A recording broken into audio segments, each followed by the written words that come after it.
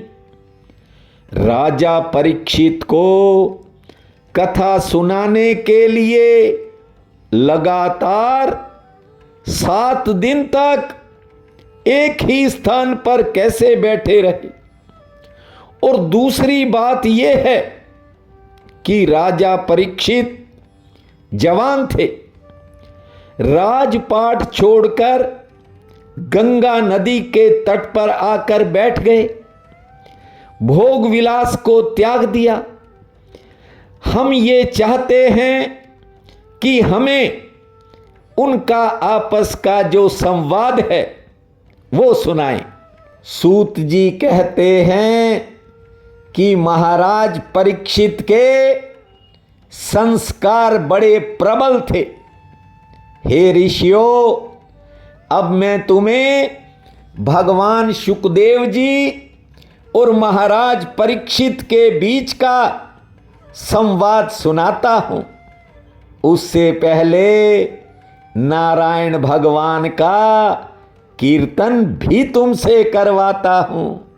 गोविंद मेरो है, गोपाल मेरो है, गोविंद मेरो है, गोपाल मेरो है। अरे बाके बिहारी नंदलाल मेरो है, अरे बाके बिहारी नंदलाल मेरो है। गोविंद मेरो है, गोपाल मेरो है, गोविंद मेरो मेरो है, गोपाल मेरो है। अरे बाके बिहारी नंदलाल मेरो है, गोविंद मेरो है, गोपाल मेरो है। सूत जी कहते हैं, जब जब पृथ्वी पर अत्याचार बढ़ते हैं, धर्म की हानि के कारण जब पृथ्वी पर कोई बड़ा संकट गहराता है, तब उसे दूर करने के लिए उस परम व्यापक ज्योति को कोई न कोई अवतार धारण करके इस पृथ्वी पर आना पड़ता है। भगवान विष्णु के जिन 24 अवतारों का भागवत में वर्णन है, आपको सुना रहा हूं। आज तो आपको संक्षिप्त में ही सुनाऊंगा, क्योंकि कथा में हर अवतार पर बड़ी से बड़ी चर्चा करूंगा। सुनिए, सृष्टि के प्रारंभ में ब्रह्मा जी ने जब अनेक लोकों की रचना करने का मन बनाया, तो सबसे पहले ब्रह्मा जी ने घोर तपस्या की थी। उनके तप से प्रसन्न होकर भगवान विष्णु ने 4 मुनियों के रूप में अवतार लिया, जिनके नाम सनक, सनंदन, सनातन और सनत कुमार जी हैं। ये चारों प्राकट्य काल से ही मोक्ष मार्ग परायण, ध्यान में तत्लीन रहने वाले, नित्य सिद्ध और नित्य विरक्त अवतार माने गए हैं। ये भगवान के 24 अवतारों में प्रथम अवतार के रूप में जाने गए हैं। दूसरा अवतार है वराह अवतार। प्राचीन काल में जब दैत्यराज हिरण्याक्ष ने पृथ्वी को ले जाकर समुद्र में छिपा दिया था, तब ब्रह्मा जी की नासिका से भगवान विष्णु वराह के रूप में प्रकट हुए थे। तीसरा अवतार देव ऋषि नारद जी का है। आपको बता दें, नारद जी पूर्व जन्म में एक दासी के पुत्र थे। चातुर्मास ज्ञान महायज्ञ के प्रभाव से और कठिन तपस्या के बल पर इन्होंने देव ऋषि पद प्राप्त किया। देव ऋषि नारद ब्रह्मा जी के 7 मानस पुत्रों में से एक हैं। चौथा अवतार भगवान विष्णु ने धर्म की स्थापना हेतु लिया। सृष्टि के आरंभ में ये 2 रूपों वाला अवतार हुआ है, जिसका नाम नर नारायण अवतार है। इस अवतार में भगवान अपने मस्तक पर जटा धारण किए हुए हैं। उनके हाथों में हंस, चरणों में चक्र और वक्ष स्थल में श्री वत्स के चिन्ह थे। ये नर नारायण के रूप में भगवान का चौथा अवतार था। भगवान का 5वां अवतार कपिल मुनि के रूप में हुआ। इनके पिता का नाम महर्षि कर्दम था और माता का नाम देवहूति था। कपिल मुनि ने अपनी माता को ज्ञान सुनाया था। आपको बता दूं, जब भीष्म पितामह तीरों की मरणशैया पर पड़े थे, उस समय व्यास आदि ऋषियों के साथ कपिल मुनि भी वहां मौजूद थे। छठा अवतार दत्तात्रेय भगवान के रूप में हुआ। जैसे ब्रह्मा जी के अंश से चंद्रमा, भगवान शंकर के अंश से दुर्वासा, वैसे ही भगवान विष्णु के अंश से दत्तात्रेय जी का अवतार हुआ। भगवान विष्णु के 7वें अवतार का नाम है यज्ञ। भगवान यज्ञ का अवतार स्वयंभू मनवंतरन में हुआ है। 8वां अवतार ऋषभ देव जी का है और 9वां अवतार आदिराज महाराज पृथु के रूप में हुआ। भगवान विष्णु ने 10वां अवतार मत्स्य अवतार लिया। मछली रूप मत्स्य भगवान ने इस सृष्टि को प्रलय से बचाने हेतु मत्स्य अवतार धारण किया था। जानते हो, समय आने पर मत्स्य भगवान ने राजा सत्यव्रत को तत्व ज्ञान का उपदेश भी दिया था। ये एक पुराण है जो मत्स्य पुराण के नाम से प्रसिद्ध है। 11वां अवतार कुरम अवतार हुआ। कुर्म का अर्थ है कछुआ। जब देवताओं और दैत्यों ने मिलकर समुद्र मंथन किया, उस समय मंद्राचल पर्वत को अपनी पीठ पर रखकर समुद्र मंथन में भगवान विष्णु ने कच्छप रूप धारण करके देवताओं की सहायता की थी। भगवान विष्णु ने 12वां अवतार भगवान धन्वंतरी के रूप में लिया। जब समुद्र मंथन हुआ तो उसमें भयंकर विष निकला था, जहर, जिसे स्वयं भगवान शंकर बाबा भोलेनाथ पी गए थे। समुद्र मंथन के दौरान उच्च शर्वा घोड़ा, देवी लक्ष्मी, एरावत हाथी, अप्सराएं और कल्प वृक्ष भी निकले थे। बाद में अनेकों तरह के रत्न भी निकले और सबसे अंत में अमृत का कलश लेकर भगवान विष्णु धन्वंतरी अवतार के रूप में प्रकट हुए थे। धन्वंतरी जी को औषधियों का स्वामी भी माना गया है। सूत जी कहते हैं, हे ऋषियों, तुमने भगवान के 12 अवतारों की कथा तो सुन ली, अब आगे के 12 अवतारों की कथा श्रवण करने से पहले उस श्री हरि का गुणगान करते हैं।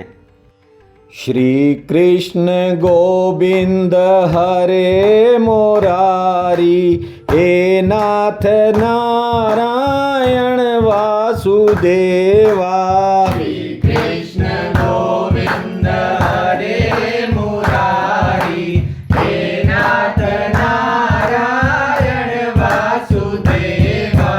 हे नाथ नारायण वासुदेवा, हे नाथ नारायण वासुदेवा।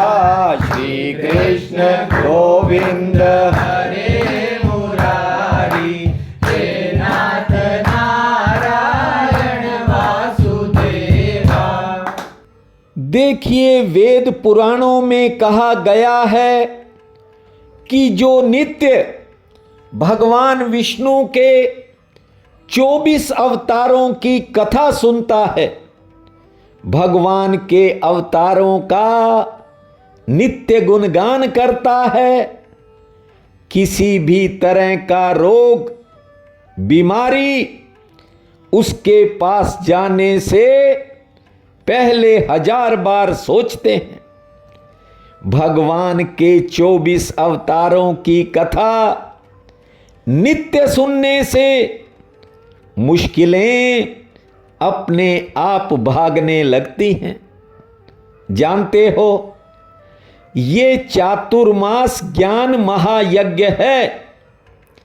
ऐसा ही ज्ञान यज्ञ देव ऋषि नारद ने अपने बचपन में देखा था, जब वे एक दासी के पुत्र थे।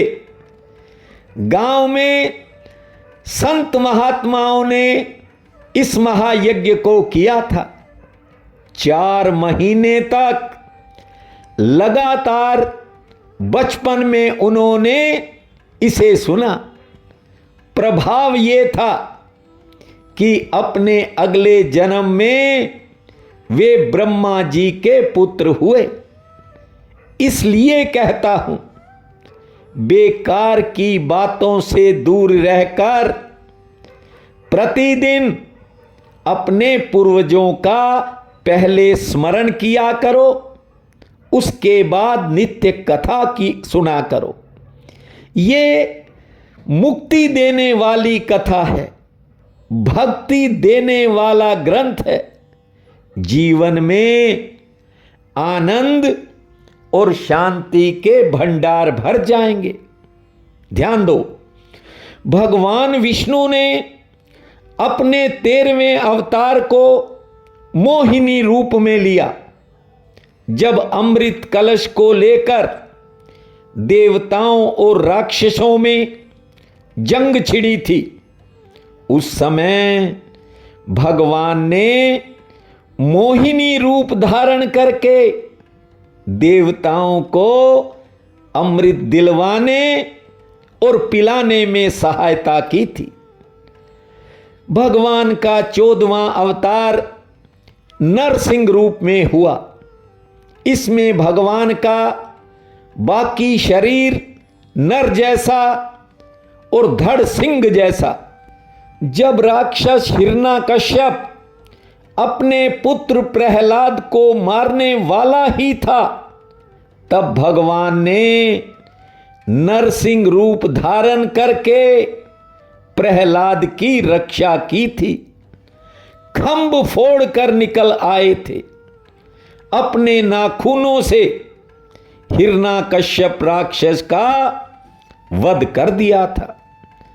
15वां अवतार वामन अवतार है। इस अवतार में भगवान विष्णु ने राजा बलि से 3 पग धरती मांगी थी। 3 कदम।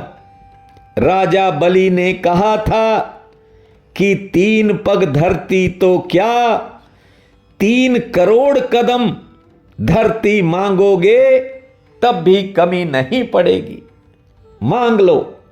जानते हो वामन का अर्थ है छोटे कद वाला।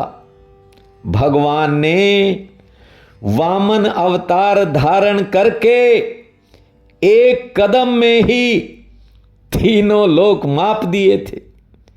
राजा बलि का अहंकार टूट गया था। 16वां अवतार है हयग्रीव।